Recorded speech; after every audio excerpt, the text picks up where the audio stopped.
What's going on, MSFers? Doolum here, back again with another video. And today, we're going to be talking about Dark Dimension 8, and it's not in game, so we're going to use Dark Dimension 7.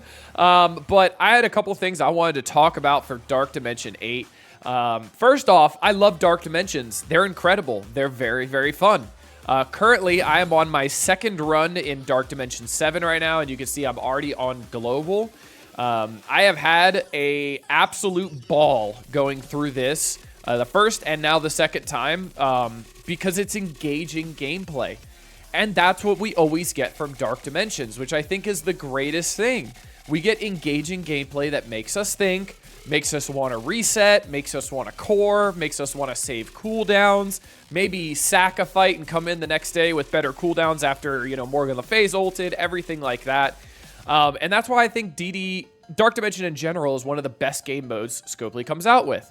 And it seems like now they want to come out with more Dark Dimensions more often, which I think is a good thing because in the longevity of it, it gives us something to chase constantly. And it also gives us engaging gameplay when we do get there. So it's just fun gameplay. But there is a problem that no one I've seen is really talking about. It's a problem for spenders. And the reason why is because if you guys looked at the ISO changes to purple ISO, right? The ISO changes are not that impactful when it comes to the ISO classes for purple. So you get 5% extra damage here, 15% max health here, and 5% max health damage being dealt for Striker. Now, I know the crystals, I think, give 2% base overall stats per crystal you put on, if I'm not mistaken. So I think that's decently impactful. But just in general, I feel like this is so lackluster. So you see that's Striker. We can go to Fortifier. Fortifier is actually pretty good at level 3 because you turn on turn clear 2 vulnerables on self. But the problem is if the ISO system is not super impactful, then Krakens aren't going to want to spend on it because they're not getting any sort of advantage for spending on it and getting it super early other than getting the character quicker, which is Odin, right? But if the progression system isn't as impactful as a level cap increase or as a new gear tier increase, then people are going to be in no way incentivized to spend as much to get there as quickly because they're not going to have that advantage until they're all the way through to get Odin. And I think that's kind of a problem. Now, for me personally, I'm happy because if I see purple ISO in Cosmic Crucible, I couldn't care less. It doesn't do anything. Skirmisher here you'll see is 50% extra focus, which is actually kind of nice. But it really doesn't do anything. It doesn't change the way I play. It's not like when I saw G19 on a Nightcrawler and I'm like, cool, this extreme's gonna suck to kill. Or you see G19 on an Old Man Logan and you're like, I may not be able to New Warriors it now, right? So it's things like that that is just not as impactful as a gear tier or as a level cap increase or anything like that. So I think it's going to be interesting that it doesn't seem as big as the other progression systems that we have. And I hope, honestly, the Krakens are still thinking this is worth to pay for and because they want Odin quickly.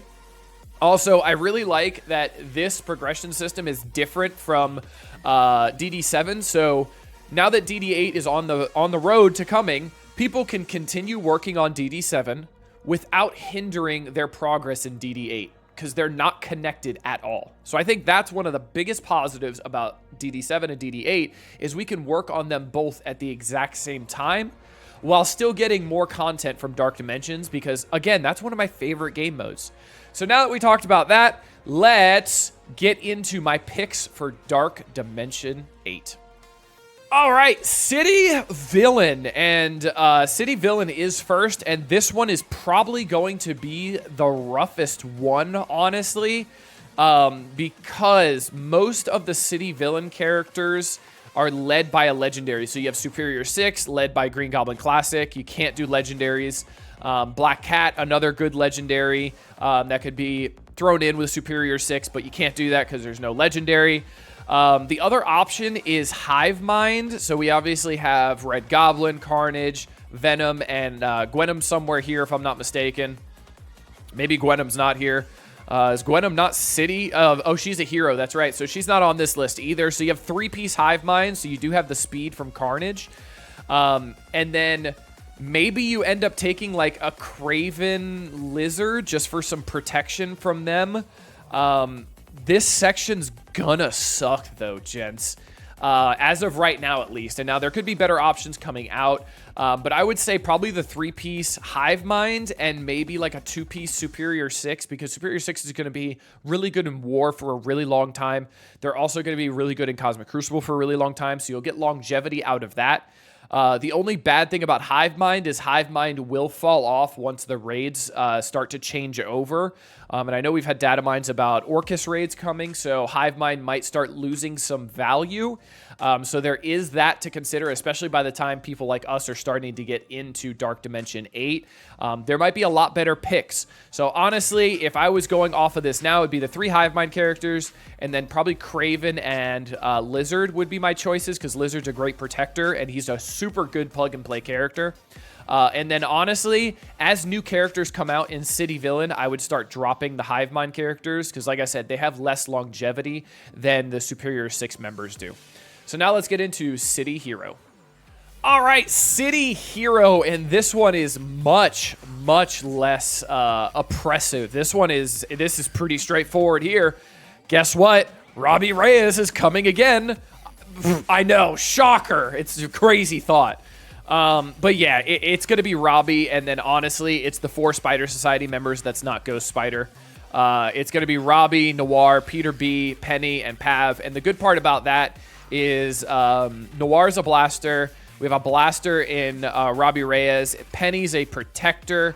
Peter's a support, and then Pav is a brawler. So there's a good mix of people. You're doubling up on the blasters, which isn't the best, but it's not too bad, honestly. And you could really take somebody else other than Spider-Man Noir if there's a 5th choice that comes out as a city hero that's better. I would say Spider-Man Noir would be the first one you drop out of this grouping of 5 from Noir, Robbie, Peter, Pav, and Penny. Noir would be the first to drop, and then next would probably be Pav to drop. So if there's 2 better characters, then you'll take those 2 new characters, Robbie, Penny, and Peter. I don't think it's worth taking Gwenum at all. Hard Light, not really worth it. Big Time Spider-Man, he's only good because he was cheap gear-wise.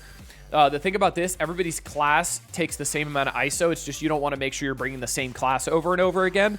2099 is only useful because of gear. And then other than that, there's really no other good picks. You see Web Warriors here, New Avengers. Nah, just not good picks. So it's going to be pretty much Spider Society and Ghost Rider Robbie for City Hero. All right, next up, we got Global Hero, and not the best choices for Global Hero, but I think the 3 biggest are going to be Nightcrawler, Gambit, and Black Knight, just because of their longevity in game modes. I think Gambit and Rogue as a combo in general in Cosmic Crucible is always going to be really good. Nightcrawler is just going to be a great character with a lot of heavy hitters, such as like Super Skrull, Old Man Logan on his team in Extreme, and Extreme's going to last a long time, I really feel like. And Black Knight, obviously one of the best characters in the game. He's kind of a shoo-in, honestly. I think he's going to be great. After that, it's really up to you guys what you guys have a lot of ISO stored up in. And remember, this is based off of class, so you got to look at protectors, supports, brawlers, blasters, and controllers. I think Captain Britain and Hank could be good to bring in just because they're going to have a lot of uses outside in War and Cosmic Crucible, so I think they'd be pretty useful. You could do a Shuri if you needed another controller. Remember, we can't do Old Man Logan because he's a legendary, so we can't do that. But outside of like Illuminati and then these 3, there are not many good choices at all. I don't think Spider-Weaver is worth it, honestly, because Spider-Weaver, I think, is starting to fall off out of the meta. But you can go the tinfoil hat theory and say, oh, well, she's an MSF original. She's going to get reworked. She'll never die. Maybe. But this section is definitely very much open to interpretation because we're going to have to wait for some better characters to come in. So let's get into Global Villain now. All right, next up is Global Villain. Yeah, I mean, dude, you see APOC right here. APOC is just a shoot. Like, APOC's your #1 choice, period, plain and simple, and he's a support, so make sure you have him ready to go. APOC, 100%, no doubts whatsoever there. He's 100% your first pick. A lot of people are talking about Ares for DD7. I think Ares is an absolutely terrible pick for DD7. I think Ares will not do pretty much anything in Dark Dimensions in general. I really don't think he's that good at all outside of War. A lot of his stuff is tied to War. Is he going to have the newest, baddest stats? Yes, absolutely he is. And to my knowledge, we're getting 7 yellow from the Battle Pass as well, for the paid Battle Pass. So, But I don't think his kit is worth it. I think he's going to be a punching bag, and he's going to stand there. I know, obviously, Apocalypse is your first choice. Cabal is another really good choice still, honestly, because Cabal is going to do, honestly, pretty well. Cabal has a lot of controlling effects. They're also going to have the Apocalypse, so they're going to be getting extra damage from Apocalypse there. And then you could bring in someone like Doom. You could bring in somebody like... maybe, yeah, that's about it. Guess what? That's pretty much all your choices. So you have Apocalypse, Cabal, and Doom, and unless other choices come in, I'd say drop Doom at that point. But if there's 3 good choices that come in, then I'd say probably drop Cabal and then bring in APOC, Doom, and then the 3 new characters. But if you're going to bring in Cabal, you have to bring in all 3. It's not a good idea to bring in like a 2-piece and drop Namor or drop Iron Paint. It's not worth it. If you're going to bring in 1, you bring in all 3. So let's get into the last section. All right, the last section is Cosmic or Legendary, so you can do it either or. It doesn't matter. #1, obviously, Mephisto. I mean, you're going to bring in Mephisto because you're probably going to be done with DD7. You're absolutely going to be done with DD7 before DD8. So Mephisto, absolute shoe in there. You're spoiled for choice in this section, by the way.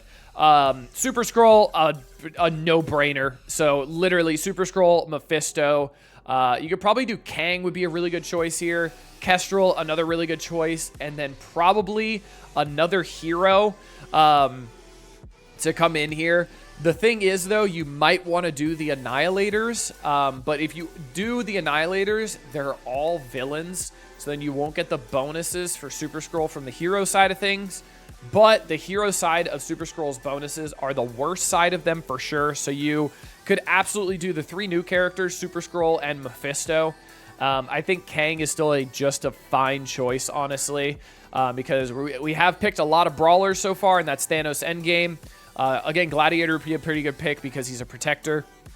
But Gladiator's definitely the weak link of the team, so you could bring up Kang instead for a little better choice. But outside of that, honestly, no one else is really worth it. It's pretty much going to be Mephisto, Skrull. The 3 new Annihilators are a good choice. Kang's a good choice. Kestrel's always a good choice. If you want to go a wild card pick, you could do Ultimus too. I don't really know if Silver Surfer is going to be worth it because he did not get any changes to his kit. Plus, I don't think his uses in other game modes are going to be that widely spread, personally. I think Ultimus will be really, really good plug and play. And then, obviously, the Annihilators are going to be ridiculously good in Arena, and they're going to be great in Cosmic Crucible and really good in War as well. So, I think longevity-wise, your best bet is the Annihilators, Sus, and Mephisto. But, again, it depends on what classes you have ready to go and what your spread is. I'm actually going to suggest to the developers that we have a DD8 planner when it comes to ISO, so we can see how many ions we need and how many crystals we need for each section like we did with gear. I don't know if we're going to be able to do that, but I really hope we can because that would be awesome. But that's going to be it for this one, everybody. I hope you guys enjoyed. I hope you like my picks. If you guys have any different picks for any sections, let me know. Remember, you can use mythics in any section here at all, so it doesn't matter. It's just legendaries are a little bit gated. But until next time, this has been Duelum. Later, MSFers.